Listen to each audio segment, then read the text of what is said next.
पांचवें चरण के चुनाव के बाद सारण में हुए हिंसा को लेकर के राजनीति पूरी तरीके से गर्म है। सारण हिंसा अब तक थमने का नाम नहीं ले रहा है। बता दें कि सारण में लगातार कुछ न कुछ घटना घटती जा रही है।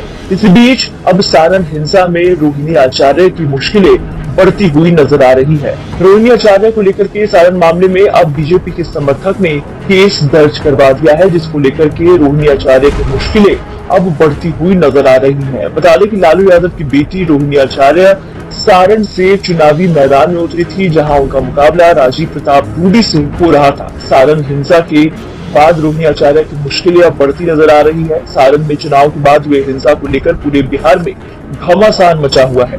वहीं इस मामले में अब बड़ा अपडेट आया है। बीजेपी कार्यकर्ता मनोज सिंह ने नगर थाने में तिलपा में हुई घटना के बाद आरजेडी उम्मीदवार रोहिणी आचार्य पर बूथ पर मारपीट, बूथ लूटने, मारपीट, हत्या का प्रयास और आचार संहिता के उल्लंघन का केस दर्ज कराया है।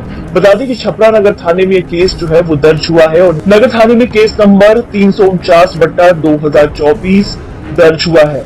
धारा 307, 17, 1C, 188 आरओपी एक्ट लगाया गया है।